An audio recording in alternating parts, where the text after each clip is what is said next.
In a world where sports have stretched beyond the fabric of reality and podcasts became as common as potholes, there were two guys in Morgantown, West Virginia who desired to do something different. These two guys came up with an idea to bring real life back to the arena of sports and hopefully be somewhat entertaining along the way. These two guys are certainly no experts, and they're definitely not comedians. They just think they are. This is the Extra Medium Podcast, and here are those two guys.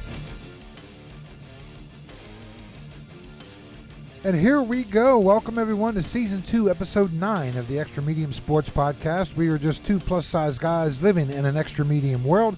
Hello and welcome, everyone. I am Justin Jackson, sports editor of the Dominion Post. And I'm Matt Amory, former WVU lineman and state champion at Morgantown High. Matt, welcome back. You've been welcome back. You've been off the last couple of weeks. You've been vacationing in the Caribbean, or just drinking some Mai Tais and some pina coladas in the Caribbean. Honestly, I miss you all. I'm so happy to be back with you. You had the flu? What'd you have there? I had the flu, and then we got hit with what seemed like 50 inches of snow. I'm still getting adjusted being back to California, and I'm parked on like a 45-degrey angle, so that was no bueno. But I missed you all. I'm so happy to be back. No bueno. No bueno. No good. Look at me, man. Since we've been doing this together, Matt, the one thing that hasn't struck me as odd, but the one thing that I have really learned about you, you're not a snow guy at all. Not a snow guy. That was one of the things that got me to California. You grew up in West Virginia. I know. But all right. I think the muscle memory is not there. I'm still trying to get it. But after 20 years in California, man, right, it was so nice to be able to look at the mountains and be like, oh, my gosh, the snow, it's so beautiful from when it's not over affecting. There. Right, now, yeah. When you're driving a Honda Civic with tires balder than me and freezing, you know what? Let me actually not necessarily the snow, maybe the cold, but regardless, it's a good fight. I'm going to win this fight. So you probably actually wish you were vacationing in the Caribbean, right? It's good to be in good old Motown, but it'd be nice to be sipping some Mai Tais on the beach. In any case, Matt, we're glad to have you back today. We do have a very special show today. The weather has played havoc on the local high school scheduling scene, and basically outside of a game, a tournament here or there, not much is being played at the moment. So we are going to take a deep dive into the WVU men's basketball team today, Matt. We have an awesome show. There's an awesome show. And with all that in mind, we have a very special guest today. Former WVU point guard Truck Bryant. Truck Bryant on the show. Truck Bryant, baby, who played a major role in helping the Mountaineers reach the 2010 Final Four. We'll get his thoughts on the WVU program today and much, much more, and how he sees the future going for head coach Russ Hodge at WVU. Mountaineers are currently 14-8, 5-4 in the Big 12, heading into the second half of conference play, which begins actually tonight. Since this will come out on Thursday, the West Virginia Mountaineers will travel to Cincinnati for game number 10 in the Big 12 season. And then, of course, the Big 12 tournament in Kansas City is closing in. It'll be here before you know it.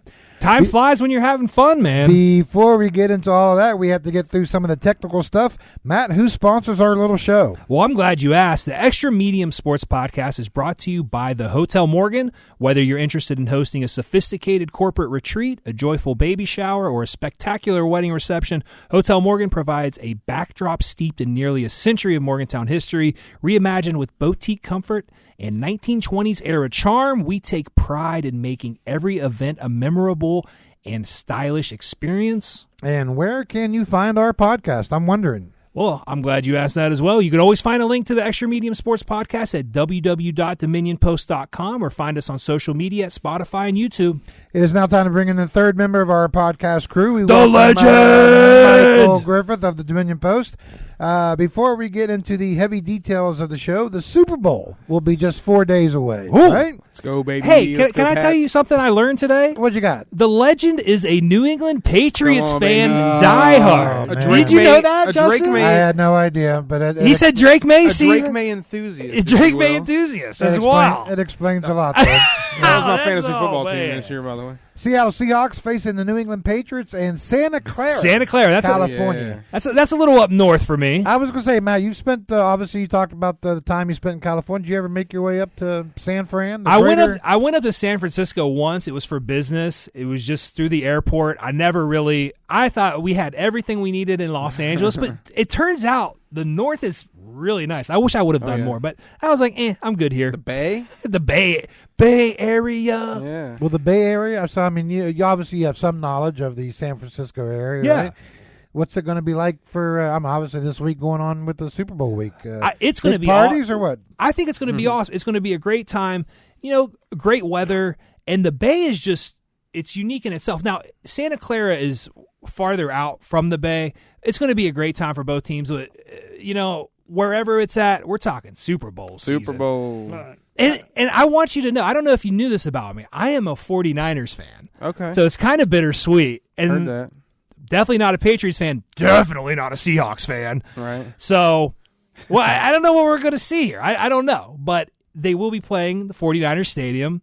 That's kind of bittersweet. Well, you know what? You know what happened the last time these two teams played in the Super Bowl, right? So Well, we'll get that out of the way right now. Kind of went down in the last play there. Is that Yeah. Malcolm Butler? I just remember that look on Richard Sherman's face. Oh, man. Malcolm Butler with that interception. I just always tell people your running back was nicknamed Beast Mode and you didn't His give him the ball. nickname's Beast Mode.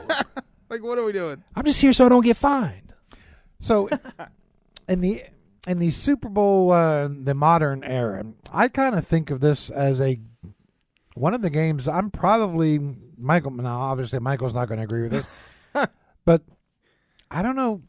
Is it interesting this year? Go ahead, Matt. So Go I ahead. like it this year, and someone who I'm really falling for, might be a little bromance in the air, is Sam Darnold. See, Let him go from Minnesota. He Bro, was seeing ghosts in New reviving York. the career. He's reviving the career, man. I love to see it. And did you know his grandfather was the Marlboro man? I did not. His grandfather was one of 4 That's a good Marlboro. little I mean, nugget. that's pretty cool. Here's the thing. Another thing about this Super Bowl too, there isn't one big superstar on either of these teams that is like head and above one of those big guys. Hence the reason why I'm asking if it was interesting. Well, but if it it's is, interesting. and we talked about this yesterday. Justin and I did in the office, and I think the storylines alone. If you're a neutral fan, I mean, you got a second-year quarterback in Drake May who went 4-12 last year, 4-13 with the extra game that they played. Second-year head coach who won Super Bowls with this team. They made this incredible run. No, they haven't played the hardest schedule, but they've made it to the Super Bowl nonetheless. I feel like every win's a good win in the NFL. And then you got Sam Darnold on the other side. Yeah. Reviving the career, a top draft pick coming out of college, never could get over that hump. Career backup, basically. Goes to Minnesota, has a great season. Then they ship him off. They draft J.J. McCarthy and ship Sam Darnold off. And then here he comes to the Seahawks with a new era for them. Post Russell Wilson, post Pete Carroll. And then here we are with their new head coach and Sam Darnold. And it's a great story. I mean, I have to disagree with Justin's take and say that even if you're a neutral fan of the NFL or of these teams, like there's a lot of cool storylines in this game, in my opinion. And before the season started, if I predicted this as the Super Bowl, you would send me to the therapist or something. Like, this guy needs help. But it's going to be an awesome game. One thing I'm thinking though, with Seattle, you don't have the 12th man. Is that going to be? That's a good point, but they're going to be way closer to Seattle than they will in New England, right? That's facts. But I was also telling Justin, I'm kind of worried about the Patriots giving up the big play. Again, in the Broncos game, nothing was really going for the Broncos until their third drive when they hit that big pass play. And I'm just a little worried about, Smith and Jigba and Rashid Shaheed. Yeah. Oh, yeah. Even Shaheed on special teams. Like, it's going to be – the Patriots are going to have to score more than, 14 points, 21 points in this game to win. Can I tell you something that's just so cold? It's cold-blooded, and I love it. So that play where Drake May sealed the game – Oh, yeah, the run, he didn't tell him that he didn't tell the players he's going to keep the ball. Like, he just took it. He did it upon himself. So what that means for the lineman is you're blocking like it's a run, which manipulates the entire defense to go that way. Yeah. I think that's cold-blooded. Yeah, did you see for second year? So he was mic'd up on the NFL Films, and there's actually clips of it. Like, if you haven't seen that yet, look that up on social media. Like, he's mic'd up during that run, and you can hear him like afterwards and talking to it's a really cool clip. That's awesome. It's going to be one heck of a game. Do we do predictions or what? We can do predictions, but I just want to throw this in. I think the reason why maybe I kind of look at the Super Bowl matchup as a bummer this year is maybe it's Patrick Mahomes' withdrawal? It could be. It could be. I mean, And- you're talking about the best quarterback of this generation has been in the Super Bowl for like seemingly the last, 5, 6 years. He's not there. He didn't even make the playoffs. There's no – I mean, Drake may be an up-and-coming top echelon kind of guy. We don't know. We don't know. Now. We don't know right now. We didn't know Tom Brady was going to be Right. In his first. And so I kind of look at it as the quarterback matchup, and I'm like, I just it doesn't excite me. Got you. That's a fair take. No, that's a fair take. All right, so predictions. Oh, Man. I'm going to go Seahawks. I mean, they had the tougher road through the playoffs than the Patriots. I'm going Seahawks. Legend, I know you don't like to hear that. Hey, it's tough. It's tough. Do you got a score? Or are we going to go with a Well, score? Mike Vrabel has done a heck of a job in New England. I mean, what amazing. Right. I mean, the free agency brought in the way he developed. Obviously, the way he developed Drake May, but then the free agents. I mean, anyone can sign free agents. He signed the right guy. Yes. And the crazy thing is, the Patriots have so much young talent on both sides of the ball. They're really like. It's funny because midway through the season, I was like, all right, the Patriots are like a superstar away, or two superstars away from really being a Super Bowl team. But like, they still might be. But now it might be. You might be a superstar away from just dominating the whole league. Like, you know what I mean? So that's what really got me is like, I didn't think that they were ready to make that step yet. Yeah. But they just have so much young talent under the age of like 25. And with that young talent, Vrabel has done that magic word you always hear in corporate or wherever, culture. Yeah. Like he got that culture to where it needs to be and quick. Yeah, I agree. And we'll see what happens. I'm going to go see. I don't know. I have no idea what the line is in the Super Bowl. I'm going to go Seahawks 21-17. I think it's kind of a low-scoring game. Yeah. I'm going to go Seahawks 28, Patriots 13. Ooh, Wow. blowout. Okay. Really? That's just what's talking. Now, as we all know, I think that's we a can, fair. Like I said, the Patriots are going to have to score points, and like they haven't really been doing that. Well, we can play back previous. We know I've been way wrong with my predictions, so we'll see. Legend, what about you? What do you got? I'm not going to pick against my team. Obviously, No, you can't do that. because I do think we have a really good shot. I think the defense, Absolutely. the Patriots' run defense, is going to give them a shot because. And the Seahawks, they're missing their backup running back, Zach Charbonnet. Yep. It's basically 50-50 with Charbonnet and Walker, and they're missing missing Charbonnet right now. Charbonnet's out, right? So if Walker can't get it going and their run game isn't there, it's going to be hard to open up the pass.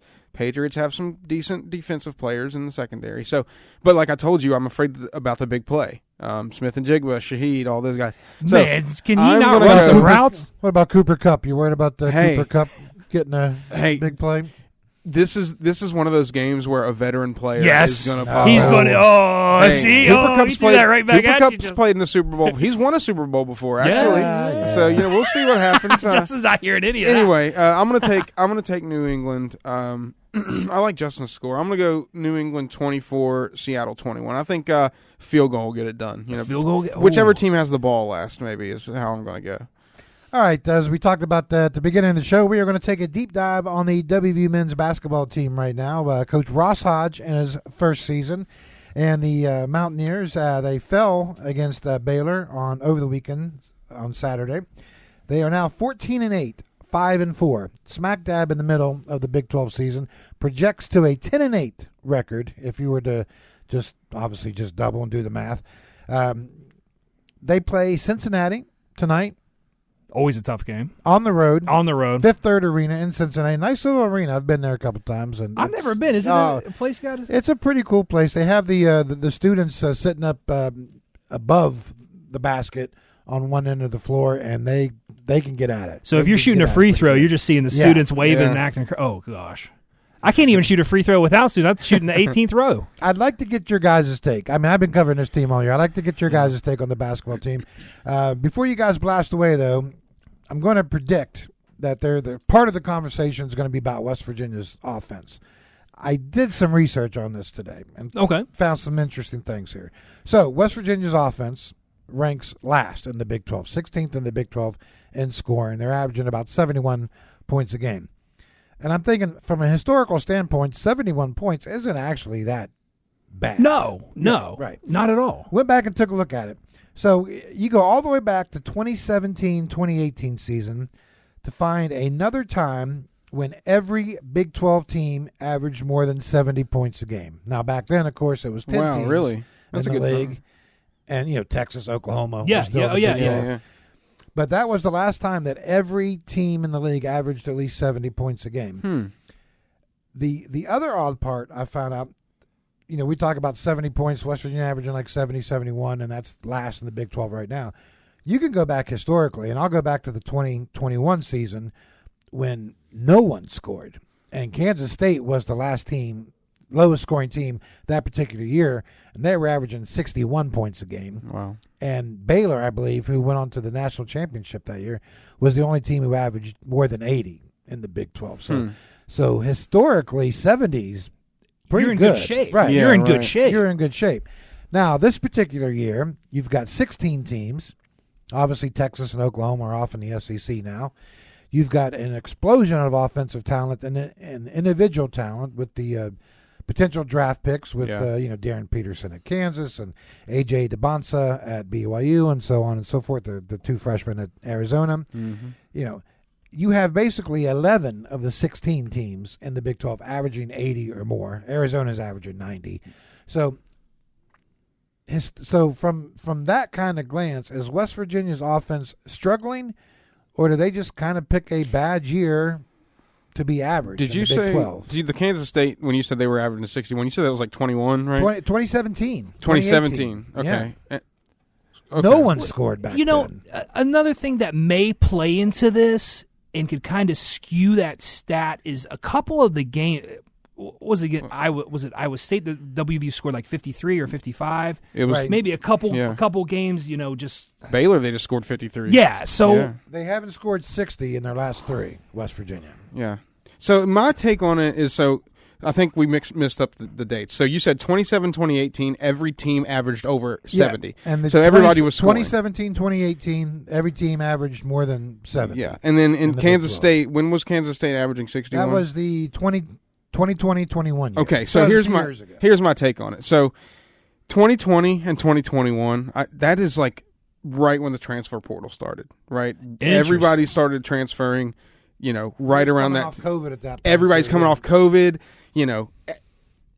We're seeing now in 5 years later, teams are averaging. Florida. Florida has scored 90 points in almost, I think, 10 or 11 games this year. They just dropped 100 on Alabama, who's a top 15 Final Four contender. Alabama doesn't play defense. In my opinion, I think it's just a product of these top teams in the top leagues getting used to playing with this transfer portal, playing with new rosters every year, getting better players, getting these freshmen. Like you said, BYU's got A.J. DeBonsa. Caleb Wilson at North Carolina and Cameron Boozer at Duke. I think I saw something yesterday that the top 12 draft picks right now for the NBA draft next year are freshmen projected. Unbelievable. I asked Justin if this is the best freshman class that we've ever had in college basketball. I think it is. In my opinion. So I think the scoring, what you're talking about, is just simply a product of over time since 2021 to now. College basketball is becoming more of a professional sport. The scoring is starting to become more like the NBA. The NBA in the past decade, teams are scoring 140 points every night almost. Like it's kind of looking like that. I think it's just a product of the transfer portal becoming more of a normal thing and adjusting to that. Coaches and teams and programs adjusting to year by year having 60% of your scoring gone or whatever. Even if you're a national champion, you're going to come back next year and have a lot of your scoring gone. You know what I mean? So that's my opinion. I think it's just the adjustment over time. And that's why we call him the legend. That's why we call him the legend around here. That's a W take. Yeah. That's the evolution of what, Yeah, the sport really is just everyone's catching up. We're just starting to catch up to the world of Matt, being a defensive guy in college, you probably want to see the offense, right? Well, or do you like those 55-50? I want to see the offense, man. Okay. I want to see because I'm talking about the Pittsnoggle game. Of course, here I go with the good old days of Pittsnoggle, Gansey, Beeline, launching the three. Those are the years, baby. I love to see it, but when you live by the three, you die by the three, and regardless of what happens, it doesn't matter what I like to see. I like to see some W's by West Virginia University. Well, I asked Justin this yesterday. In college basketball, does defense win championships? Does that exist? It doesn't anymore. That's a great question. Does it really exist? And I tweeted, I think the other day after the WVU game when they lost to Baylor. WVU statistically before the game, before a couple days ago, was 7th in the nation in defensive scoring. 7th in the entire nation in scoring defense, and you have 8 losses. Wow, that's another. You guys are dropping good stats. I need to step my game up here. I bet if you look at the top 10 defensive scoring teams, excluding West Virginia, I doubt you find a team with more than 5 losses. Dare we say offense wins champion? And someone on Twitter commented back on my tweet and was like, I don't believe in defense win championships anymore. Yeah, and I was wow. like, that's a good take. Yeah. Like, I wonder if it's just this year in particular, and where we see this influx of offense into the college game, where if we talk about next year, the year after, if it goes back to where everyone's scoring like 60 and everyone's struggling to get to 70, that might be the case. Maybe not. The point that Michael makes is very good, but there's kind of a variation in there in the sense that when they played average to below average teams, they held them down big time. Yeah. Certainly the teams they played in November to begin the season held them down. Once they played teams who had a pulse or who fought back and were exceptional teams. The basically on a different level. Yeah. Obviously Clemson. Back to Thanksgiving. Obviously Arizona, Houston, Ohio State, so on. Ohio State. Yeah. Those teams scored against West and didn't have trouble scoring. So when you add up those games and then the other games, the numbers are the numbers. I totally get that, but I wouldn't sit here and say West Virginia is the 7th best defensive team in the country. Yeah, I can agree with that. And like you said, this is another thing. I think last year, the NCAA tournament, for example, let's start here. You always look for these upsets, right? Like, what's the term we use? Chalk. Like when it comes to filling out a bracket, if you fill out chalk, it's just all the highest seeds.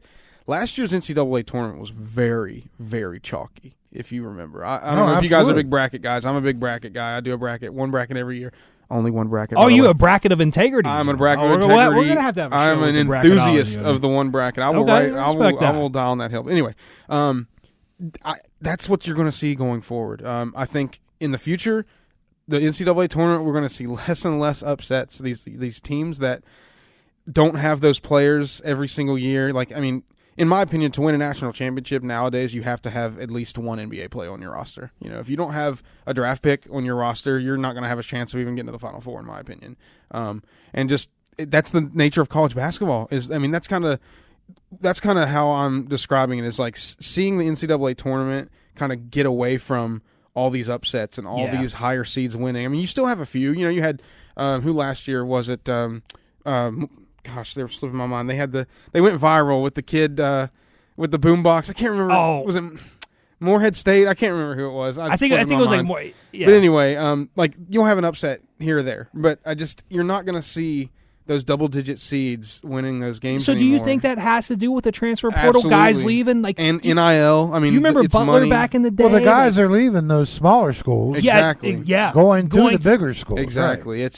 That's how. There was a coach, I forget who it was, but he basically just aired it out one day on his press conference talking about, I'm not going to be able to keep any of my players. All these players are going to be gone. And what do you want me to do? So that's just kind of how I take it. Is the sport is just starting to meet that trend of the portal and NIL and all that stuff. And it's a wonderful point as it is starting to become look like it NBA becoming more colleges evolving into the professional, right? The general. It's I was on the website yesterday on that warrennolan.com. I don't know if you guys are familiar with that, but it's very much a breakdown of like the RPI, strength of schedule, and then they also have a predictions tab where they kind of lay out, okay, this is what you're ranked and your opponent, your future opponents, and so this is what your win-loss is going to be at the end of the year.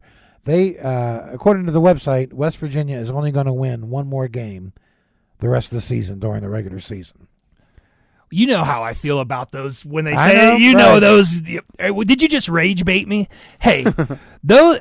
Remember that ESPN? They said WV wouldn't win any more games. Nah, throw that out the window. Okay. Not gonna happen. So what Not would- based off any fact. Right, That's based off emotion. But So what would be a successful season for West Virginia? When you think about what Ross Hodge had to do, come in brand new. He brought in a couple players with him from North Texas, but for the most part, he had to go out and find 11 brand new players, bring those guys in, teach them his system, so on and so forth, get all 13 guys on the same page. He dealt with some injuries in the preseason, and he had to work those guys back into the mix. Chance Moore had to sit out the first 5 games of the season because of an NCAA eligibility ruling. So when you consider all of that, put it together, what would be a good, solid first year for Ross Hodge? the unpopular opinion in this is strictly my opinion. I think, let's say the season stopped today. I think he's done a wonderful job.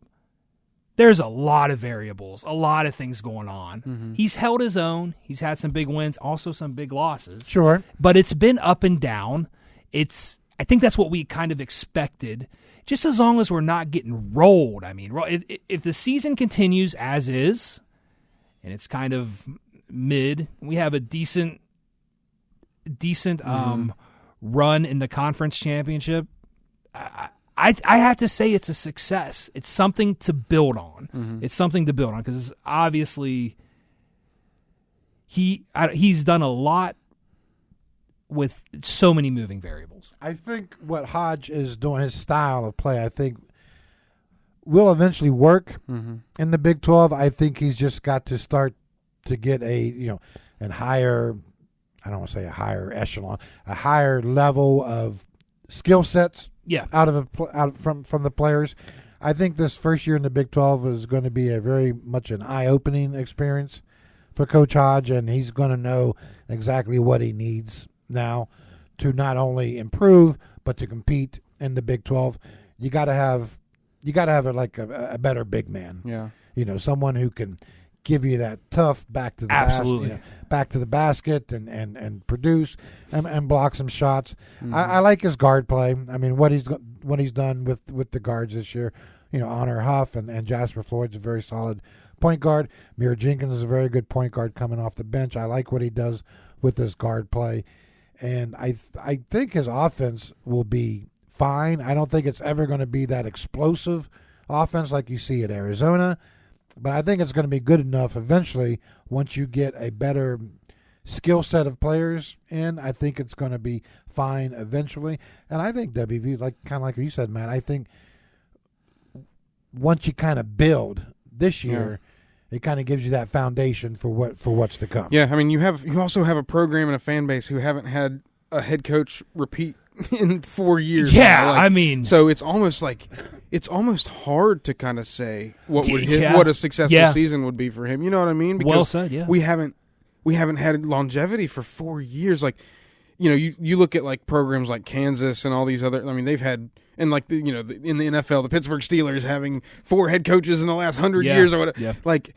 We've had 4 in the last 5. Yeah, 4 in the last 5. Yeah. So it's hard, but the standard is the standard. Yeah, right. So yeah. I do agree with Matt when he says if the season ended today, I just think that the fans, when it comes to where the program is, in my opinion, I just think the fans want to see competitiveness. Yes, and they want to see a coach who can keep his team engaged. It's hard when you're not involved directly on a team or like in the coaching staff. It's hard to really understand how much coaches can win or lose games sometimes, but they really can, especially in college basketball.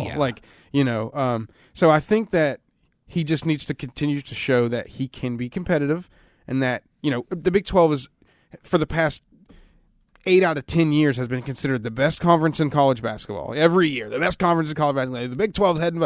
Everybody's in the Big 12. Anybody can beat anybody. So, just if you can finish in the top half of the league, get to 9 wins, 9-9 in the Big 12, I think that's fair. You've only lost 1 game at home this year. And then we go back to Well, you still got Texas Tech and right, BYU coming 100%, right, 100%. Thank God you got those at home. But anyway, and when we go back to this, and like I just talking about the NCAA tournament, the top teams have dudes. You just got to get a couple dudes in here. Like next year we got Miles Sadler coming. You got Kingston Whitty. Those two are lighting it up in high school on the highest circuit of competition right now. They're like top 10 in scoring, both of them right now on the league. So, get a couple dudes in here. Get a guy in here who can come in here, and especially a point guard who can come in and run the show, and who you can kind of work through, who can kind of be you on the floor. You talk about those players who are an extension of the coach on the floor. Like I think Ross Hodge just has to get a couple dudes on the offensive end that when the offense that you usually run isn't working, you can just give these guys the ball and say, look, go get a bucket. You know what I mean? Yeah, go get a bucket. And they got scores now. Excuse me. They have scores on the team now. But other than Honor Huff, like chucking some threes, I don't think you can give the ball to someone and just be like, go get a dang bucket. You know what I mean? So that's what I think is going to bring Ross Hodge over the hump next year, the year before, or year after, is just getting a couple dudes. And it's totally possible. I think WVU is a good landing spot. They have the money and they have the opportunity. Look, you can come here to Morgantown. You can be great. You can become a legend here. Yeah, I mean, players don't leave Morgantown. That's another thing. We're talking to Chuck Bryant today. He didn't leave Morgantown after college. John Flowers didn't leave Morgantown. John Flowers is raising a family in Morgantown. Like, that's another thing about it. People can come here and live. It's not just play basketball and leave. So that's just my opinion. I think if you get a couple of those dudes, like that definition of, like we like to say in sports, get a dude in here and let him break out and have a good year. And I think they're close. Someone described about WVU basketball to me as a sleeping giant. So I think that's a good way to put it. WVU basketball can be a sleeping giant. If the wheels going. A sleeping giant looking for some dudes, apparently. Hey, we are just a few minutes away. We're going to be inviting former WVU point guard Chuck Bryant into this very same discussion. But before we do that, hey, Matt, why don't you hit the good people with a sponsor plug real quick? Gladly. The Extra Medium Sports Podcast is brought to you by the Hotel Morgan. Host your guests in an elegant setting utilizing our refined meeting spaces, including 2 dedicated boardrooms and state-of-the-art conference technology. Elevate your event with delicious catering and craft cocktail service delivered by our on-site cafe and bar, Anvil and Axe. It's now time to hear from our good friend Chuck Bryant. Chuck, how have you been? And are you enjoying all this snow out there in Morgantown? How you been, buddy? I've been good, man, and no, I am not enjoying the snow. Chuck, we've been sitting here talking about West Virginia this season under first-year head coach Ross Hodge, where they fit in the Big 12, how they've done up to this point. There's been good moments, bad moments. Just kind of interested. What's been your take so far on West Virginia? So first, I want to say I'm a huge fan of Ross Hodge and his coaching staff. I think they've been doing a hell of a job. It's tough when you come into a school, none of the players know each other, and now you got to put a team together. And I think honestly that they're doing a lot better than I thought they would do. Mm-hmm. We saw each other a couple months ago, Chuck, and you told me a story that really kind of stuck with me about when you first met Coach Hodge and how when he first got here, he reached out to a lot of the alums and kind of rekindled the feeling with some of the past graduates. Can you kind of share that story with us again and that first impression with Coach Hodge? So I only went in the gym because, I don't play basketball anymore. So right. I only went in the gym. Because Gabe Ussaboyan needed help working out. And I go in there. Gabe is getting ready to work out. And Coach Hodge know exactly who I am, where I'm from. And it was actually impressive. Wow. DeVries didn't know who nobody was. So it was nothing against him, but it was impressive. You got to know a little bit about the people who come before you. And Ross Hodge, hell of a guy, honestly. He certainly has embraced the West Virginia culture. I mean, and has made, in my opinion, has really gone above and beyond. As obviously, he's a Texas guy, and he's becoming a West Virginian almost right in front of our eyes. It seems like it definitely feels that way, and you could always tell with character, and big character guy. Could tell he wanted to be here, and I think the program is in good hands, in great hands, to be honest with you. We're on the phone here with former WVU point guard Truck Bryant. Truck played at WVU from 2008 to 2012, so obviously a big part, starting point guard on the Final Four team. Truck, we got a bunch of Final Four questions for you and the run that you guys made that year. But the one question I wanted to ask is, your senior year in 2012 was the last year WVU was in the Big East. The following year, they moved to the Big 12. Are you happy that you didn't get involved in that whole Big 12 stuff, or would you like to have played like maybe a year in the Big 12 just to see what it was like? To be honest with you, I'm happy because all of those games in the Big East were close, and obviously the Big 12, those that's a lot to deal with. Being on the road that late and traveling that late, and still, because you know how Hugs is, he's still got to go to study hall, and you still got to go to class. And I would have just told him, "It's over. I got to take my punishment." Truck, I'm curious. What was your favorite place to play at, other than WVU? Like when you guys hit the road, what was your favorite venue to visit? Oh, of course, Madison Square Garden. You know I'm from. Okay, let's go. Playing there every year in the Big East tournament. It was amazing just to be home in front of family and friends. Yeah. Truck, I was telling the guys, you were born in Brooklyn, and I remember you telling me the story one time but you actually went to high school in the Bronx, correct? Yes, that is correct. So 6:30 every morning, Jeff. I think it was a deal you made with your mom, right? Yep. But you had to take, I forget, I don't know the trains. I'm guessing the L train or the 1 train, or every day you're on that train heading from Brooklyn to the Bronx. Just what was that experience like? I mean, just day after day after day. You know, it was, when I look back at it, I think that's why I'm so disciplined in life now, because I had to wake up, and I was young. I had to wake up at 6 o'clock, 6:30 every morning, just to get to school by 8 o'clock, 8:15. So, I mean, it was a lot. I had to take the Q train at one point. The Q train, okay. the Q train to the 6 train. No, the Q train to the 4 train to the 6 train. This every day. Wow. Gosh, I'm sure you knew a few people's names on the way eventually, right? Eventually, yeah. It was wild. So how did you ever talk your mom into letting you do that? And now that you look back on it, I mean, was it worth it? It was definitely worth it. Yeah. Definitely worth it. Great high school coach. Shout out to Coach Antigua. And honestly, I didn't have to talk much to her, because once she see me wake myself up and get ready for school, she wasn't really tripping about nothing.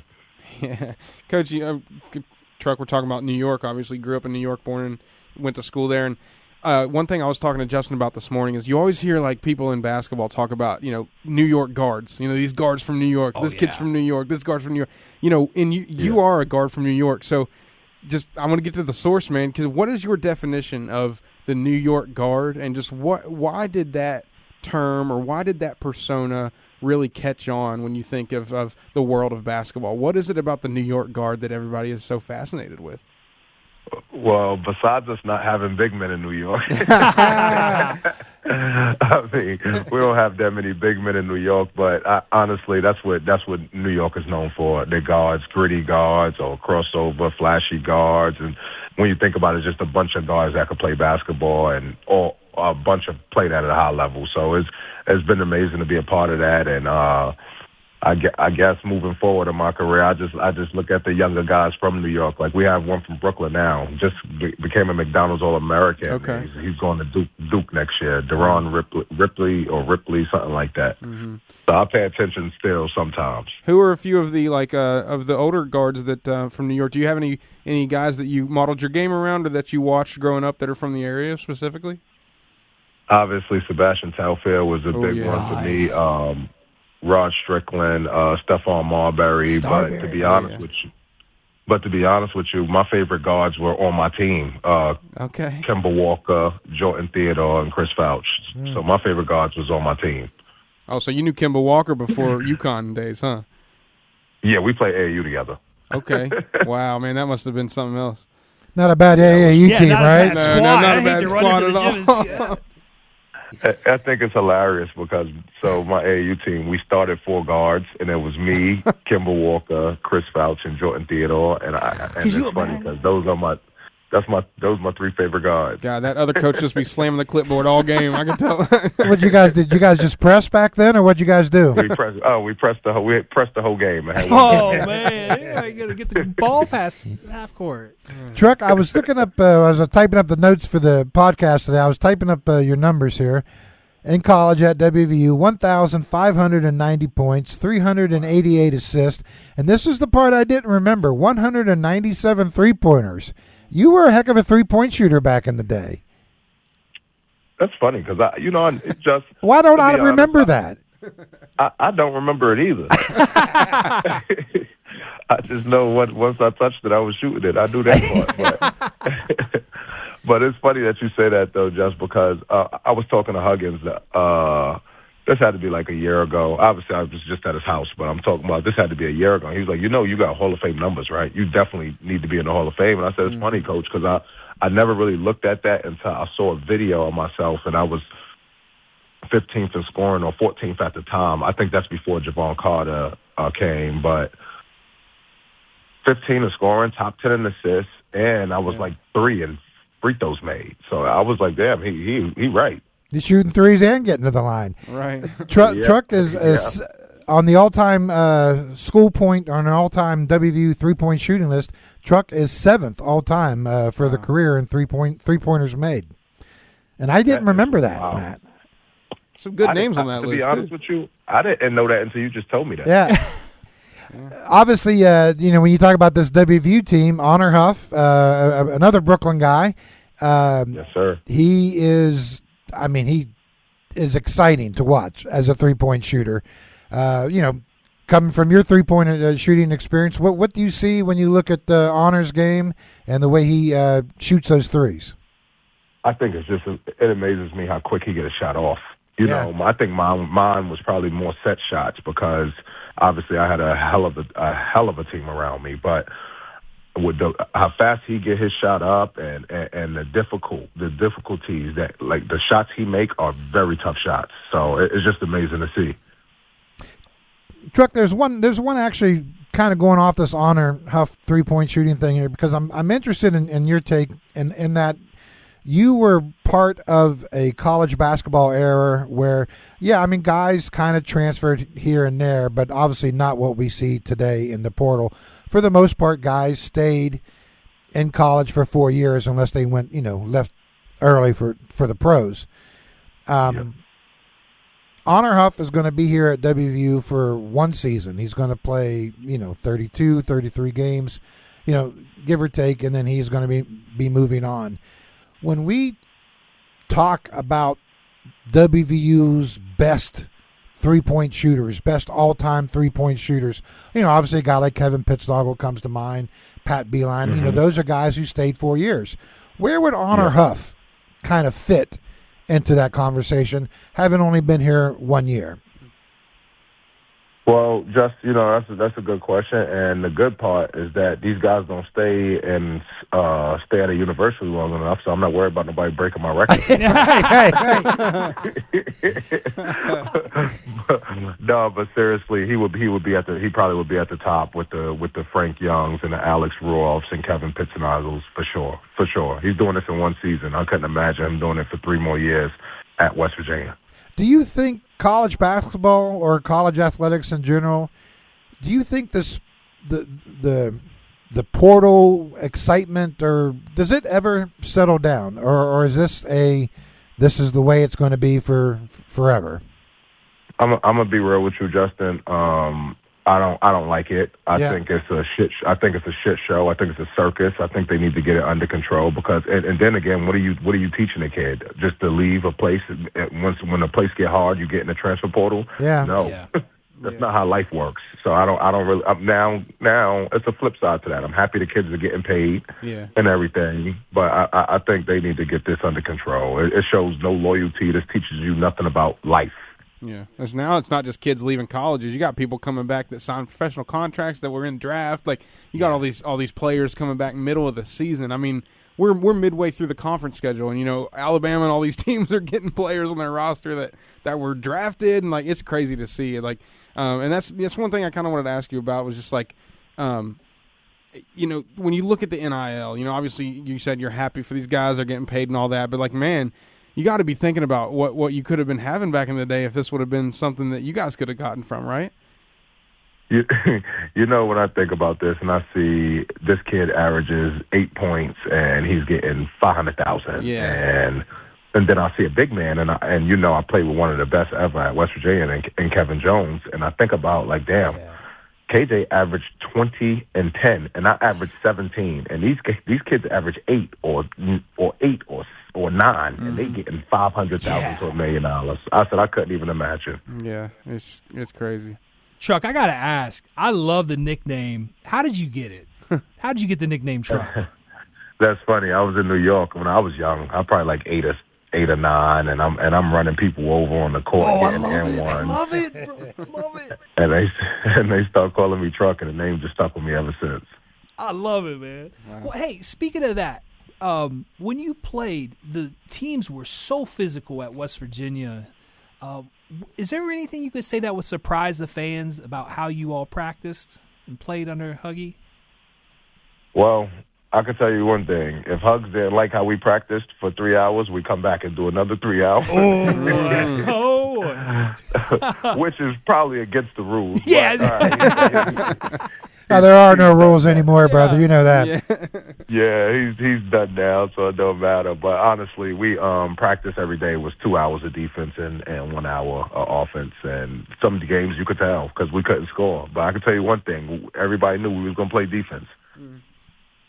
Truck, in those old Big East days, I wrote down, you mentioned Kemba Walker, who went on to have a great career at UConn.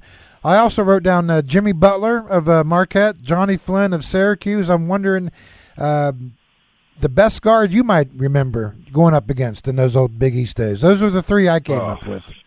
It was got Edgar Sosa from Louisville, Russ Smith from Louisville. Yeah. Oh, man. Chris Smith also played at Louisville. Yeah, Pitino had some good guards back in the day, didn't he? Peyton Siva. Yeah, he did. Peyton Siva. Then you got Corey Fisher, Scotty Reynolds at Villanova. Yeah. Then you got Dwight Hardy and Malik Booth at St. John's. Then you got this list just keeps going and going and going. You got Kemba Walker, AJ Price at UConn. When I wrote, it was Johnny Flynn was the toughest player I had to play against. Though he was very hard to deal with. Johnny was good, man, at Syracuse. When I wrote down Jimmy Butler at Marquette, there was obviously Dominic James there at that time too. Yep. I got two more for you. Just think about this: two players that got that made it to the NBA. Darius Johnson Odom and Dwight Bikes also. Darius Johnson Odom was a Marquette legend. Oh yeah, definitely. That was, I kind of look at this, everyone, we were talking earlier about the strength of the Big 12 over the years. Obviously, Kansas and Baylor and, Texas Tech keeps creeping up in there. And obviously, now you have Arizona and it's a huge, strong league. I'm wondering, does it compare in your mind to what you guys went through in the Big East back in the day with the UConns when Syracuse was still really good? Marquette and, so on and so Georgetown, Villanova especially. It's crazy. Yeah, it compares talent-wise. But then when I think about it, you think because you said Jimmy Butler, then I'm like, damn, they also had Darius Johnson Odom, Dwight Bikes, Jay Crowder. I'm just like, it's just NBA player after NBA player when you think about the Big East in those days. Yeah, I'm thinking you could take the 2020s Big 12, put them up against the 2010 Big East. Put everyone in their prime, right? If you could magically do that, it'd be a good TV show anyway, right? Yeah, it would. Yeah, it would. You can see Chuck locking up Darren Peterson, maybe. That'd be nasty. That kid is tough. That kid crazy. That kid has really surprised me. So I was saying, of course, I'm going AJ. From BYU, and then I see Darren Peterson finally play. I'm like, oh damn, I better be quiet. Yeah, I saw. We were just talking earlier. I saw something like a mock draft yesterday that had the first 12 NBA draft picks that were all freshmen in this year. Do Do you think this could be the best freshman class that college basketball's ever seen? Yeah, possibly yes. Possibly yes.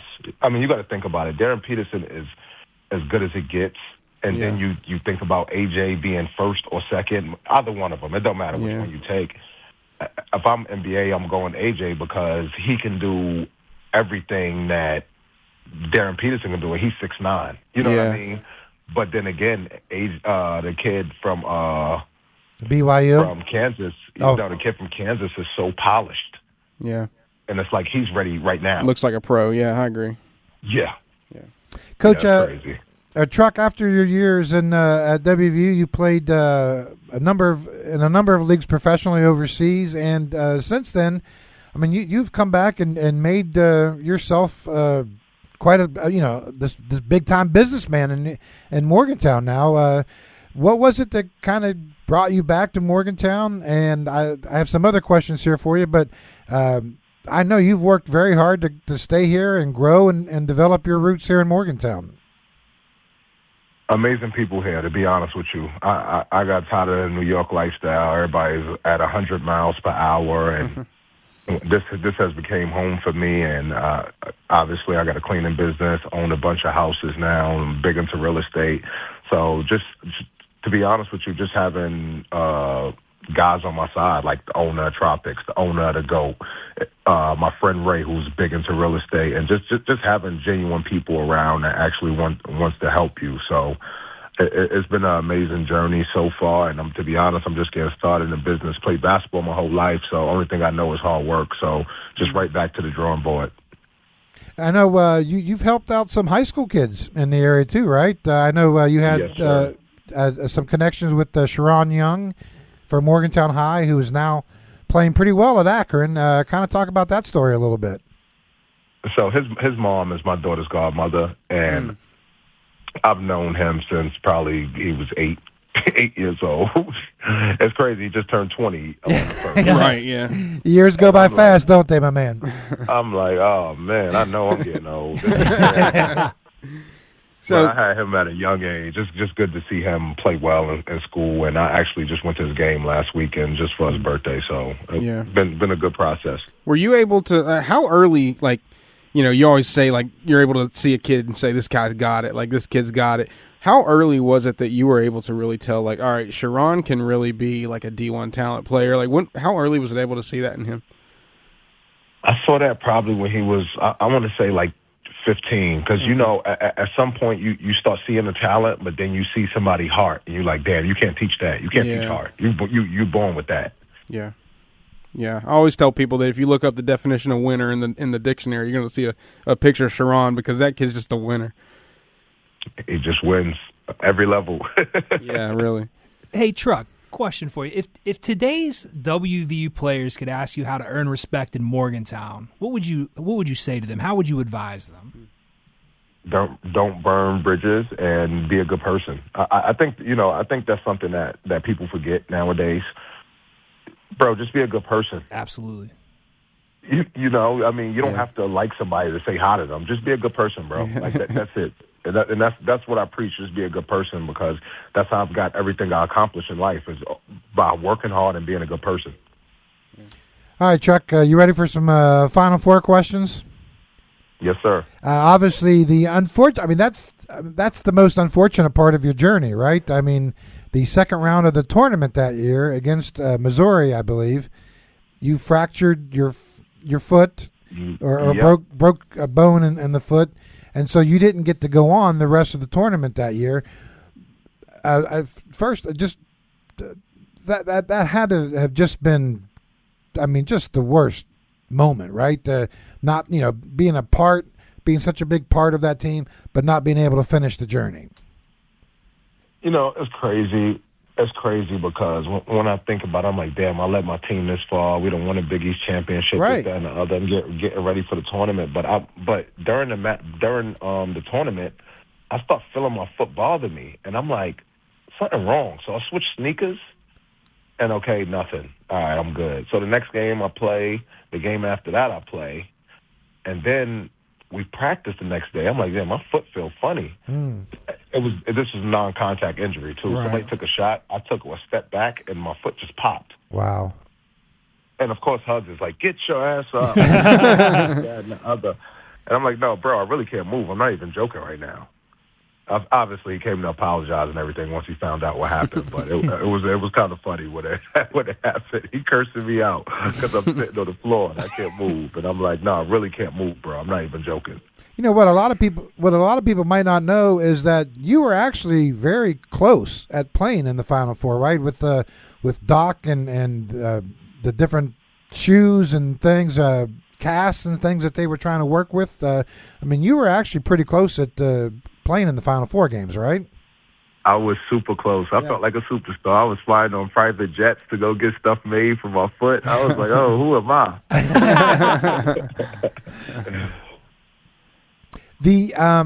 I'm sure people see you that they ask you about the Final Four. I mean, I guess just in general, that time of your life. I mean, it's obviously truly special. But all these years later, when you can still kind of look back on that, how much of a special place in your heart does that time period hold for you? Oh, I mean, very special because, I mean, besides basketball, obviously, but that's what we all came in for was basketball. But those guys on that team was like my brothers. I still talk to them guys all the time today, all of them. It's not even like just one of them. I just saw Johnny West at a game, Orlando Magic versus the Warriors. I just saw Deshaun and Missoula versus when Orlando played the Celtics. Mm-hmm. Like I speak to Kev Jones all the time. I speak to Ebanks all the time. Like I speak to Casey Mitchell here and there. I speak to Campaign because I was just in Charlotte. I speak to my whole team. Okay, so I think it's more about our bond than anything, and that's why we're so special. Chuck, people feel, well, I don't know, people don't forget or don't remember, but what was kind of special about that team was that it was a mixture, right? I mean, you had, Deshaun was a holdover from the John Beilein days. You were a guy brought in by Wait, Jess. I got to cut you off, Jess. Okay. I got to cut you off because you're going to be dying laughing. Guess who's one of my best friends? Cam Thurman. Cam Thurman. Well, yeah, Cam was another one of the John Beilein guys. Yes, he was. That's one of my best friends. But you guys came together, and it's kind of like a little bit of what you see in the current game, where guys are coming together. Maybe the coach didn't recruit them all, come from different systems, come from different schools. It wasn't exactly like that back in 2010, but sort of around that story, right? Yep, and the only difference is we had 2 years together, though. Yeah. Regardless. Yeah. These guys, they come in, they only got 1 year left for school. Yeah. You never saw it as a group. You guys never saw it as, these guys are Beilein guys, we're Huggins guys. That was never a case at all.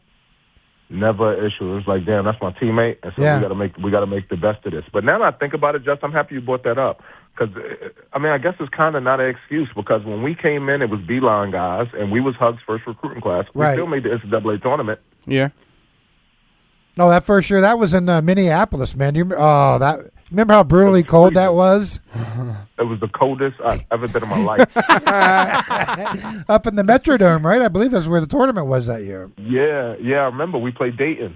Oh, that was cool. That was miserable, man. I didn't want to be there. Me either. Hey, Chuck, man, thank you so much for sharing your memories and your time with us, man. We certainly appreciate it. Of course. Shout out to y'all. All right, have a good one, Chuck. Thank you so much. Thanks, Chuck. Have a good one. Yes, sir. That was former WVU point guard Chuck Bryant. We were happy to have him. Glad we got to have him. Oh, that was awesome. We got to have him back. It is now time in Matt's return, his triumphant return.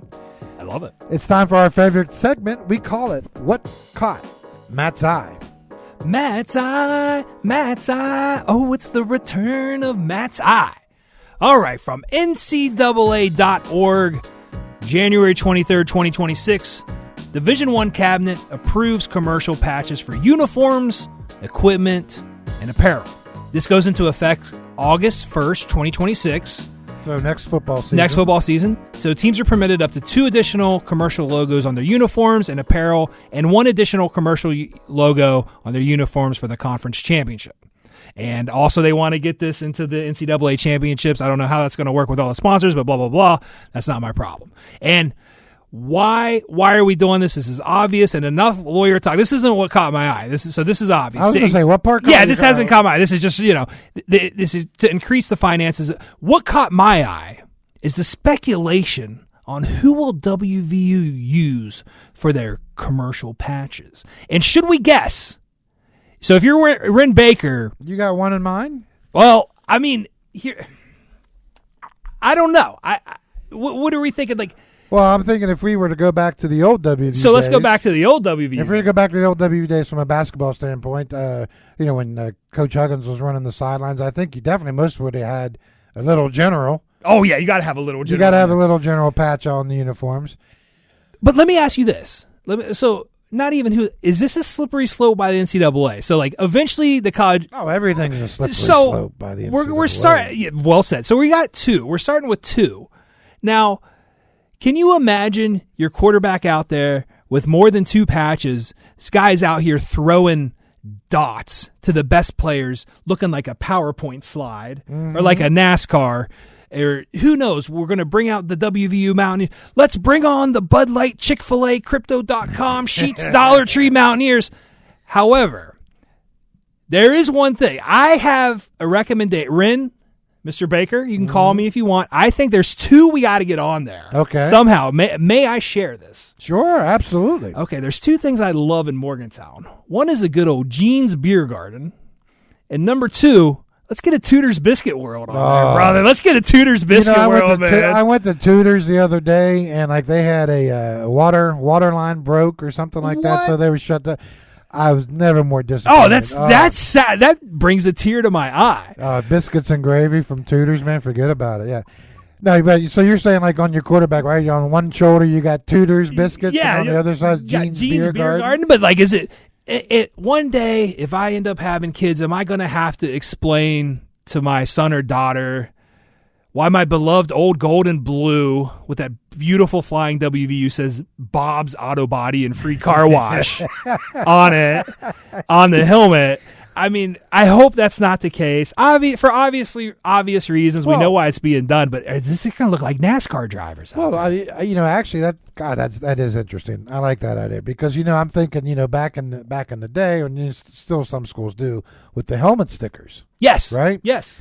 Well, now you can just like the Buckeye. You get a Buckeye. Right. Now you can just turn those into sponsorship stickers. And hey. So now you got Bob's Auto Body and Tudor's Biscuit on the other side, and put a car wash on the front side, and then if the player wears a shield, right? Oh yeah, you can fit more on the shield. You can put a sponsorship right across the face mask. What if you're a walk on and your aunt has a massage parlor? Hey, sponsor me. We'll get you some. Stop by for a free 15-minute massage. Sure, why not? So who knows what's going to happen, but this did catch my eye. I'm very interested. I'm curious to see where it goes. Well, I can tell you where it's going to go. It's eventually going to start at 2, like you said. Yeah, move to 3, and then it eventually, I think the schools, if this came down from the NCAA, I think eventually the schools are just going to take over, and you're going to see up to 4 or 5 patches, maybe some on the pants, right? Wherever you can fit them is where they're going to go. Their need for funds, for money, is not going down. And this seems like not a simple way, but a fairly easy way to get that revenue stream in, to get that money in there. But where do we stop? And, where it's going and where college football is now, the college football we live in. But it never stops. But you know what has to stop? Our podcast for today. Oh, man. Hey, what a close. Ooh, that is all the time we have for today. Matt, great topic today. I love that. Hey, man. I appreciate you, man. We thank you for listening in. We really want to thank you for joining us today. We want to thank former WVU hoop standout Truck Bryant, probably soon to be WVU Hall of Famer Truck Bryant. He joined us earlier with some great knowledge and some tips on what to look for the rest of the season. We will see you next week. Matt, take us home. Hey, Truck Bryant for the Hall of Fame. Let's go. I love it. Also, thanks for joining us today On the Extra Medium Sports Podcast, which is brought to you by the Hotel Morgan, select a wedding venue where you can host your perfect ceremony and grand reception in one of our 2 magnificent ballrooms. From the restored historic architecture to the stylish, comfortable guest rooms for your party, Hotel Morgan provides an environment where every guest feels cared for in the heart of downtown Morgantown, now booking 2026 dates in our brand new 8th floor ballroom. Lastly, ladies and gentlemen, this is the Extra Medium Sports Podcast where the couches are safe, but the takes are on fire. Thank you for joining us, and we'll see you all next week.